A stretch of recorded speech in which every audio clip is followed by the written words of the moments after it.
I'm over here at Isky's, and I'm gonna have him explain a little bit about these master lobes and the cam grinder and the master lobe follower, pretty much, or whatever.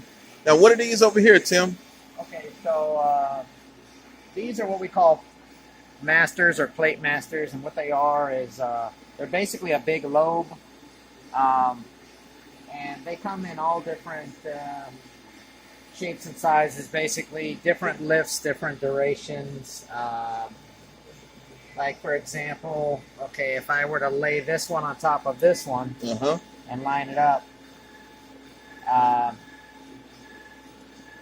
this one has a smaller base circle, but the nose is almost matched. So this one actually has a lot more lift than this one.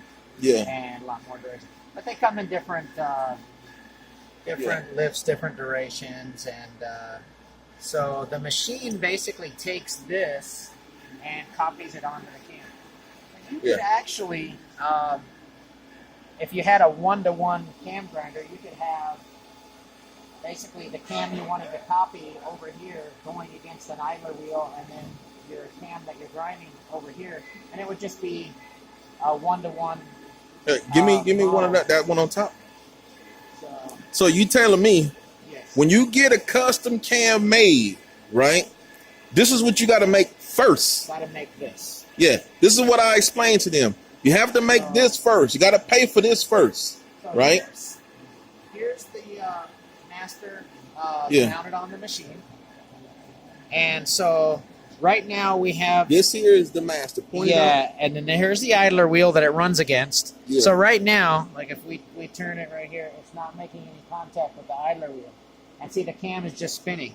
Yeah, and the cam is on this side with the grinding wheel. Yes, but what happens is let's say we move over to here, and we have lobe number 1. Okay. Lined up. Once you apply the master to the idler wheel, now watch the cam. It's going to rock back and forth, and that's what gives you the... It's following the master profile. Yeah, You see it so we moving just back have and a forth? jump cam in here now with some weld on top just to show you. But basically, it'll copy that shape onto this cam. Yeah. Now the reason why we make it much bigger than the lobe is because it actually reduces error. Since it's so much bigger, it actually reduces any error. So what we do, we start by designing the lobe that we want on the computer. So we have a special program for camshaft design, and so we'll put the lift that we want and the duration that we want.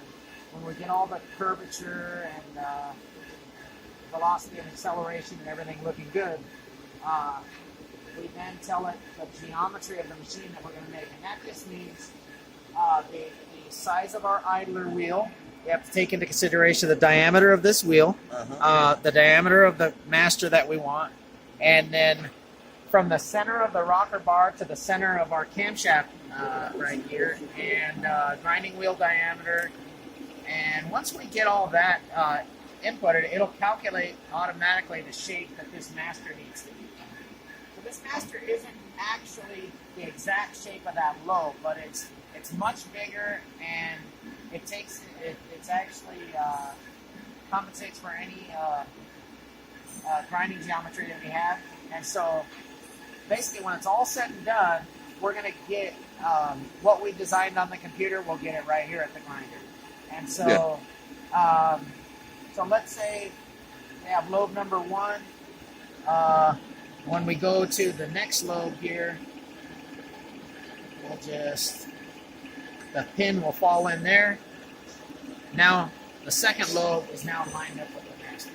So, okay. And on split duration cams, it will probably be 2 masters. 2 masters. So what we'll do is we'll grind with one, and then we'll take this master off, put another one on for the exhaust. Oh, okay.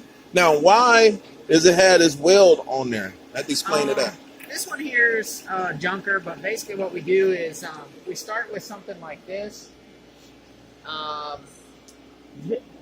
Let's see, what's a good example?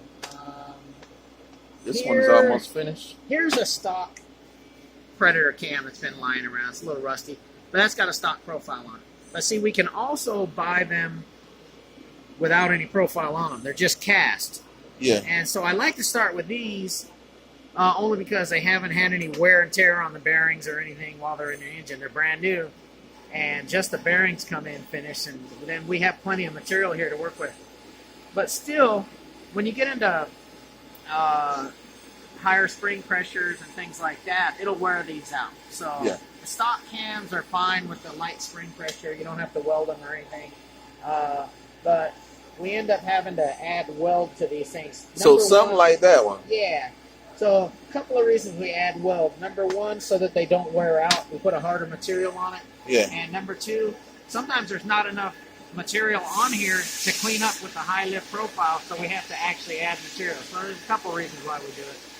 Oh, okay. Now, if we start with a billet, now usually those have plenty of material on them.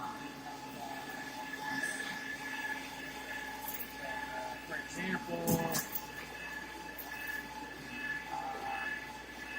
this would be a billet GX200 core made out of solid steel, and usually there's plenty of material on there, except if Charles asks for something real big, we might even have to add material to that, but usually that's enough.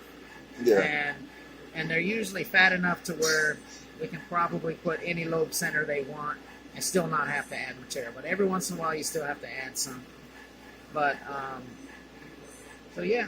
And then here's this is a GX200, and this would be a GX390, so you can see the difference. Basically the same, but a much bigger version. Yeah. Yeah, same thing. Oh, okay. Yeah. Well, hopefully some people learn today about the master lobes. These are CNC machine, right? I always tell people the program and making this up, this is what costs, right? Then you have to pay for the cost of the cam itself. So the cost of the cam plus the cost of the master, right? That's the first ever cam you have to pay for. Then after that, you don't have to pay for a master anymore. You just pay for the cam itself. I was trying to explain, but a lot of dudes don't understand it. They just think, oh, you just get any cam and put whatever profile on there you want, and there you go. It doesn't work that way. Anyway. So we go from computer design to mounting a fixture on the CNC machine, making a master, then we take it over here, set it up on the machine, and then there's the actual. So basically what we do is we rough grind the profile first, then we take and weld the extra material on there. Come back here, rough grind, the excess weld off, finish grind, polish it, pack it, and ship it. So in a nutshell, that's kind of how we do it. All right. Well, hopefully they learned something new today. And good interview, Tim.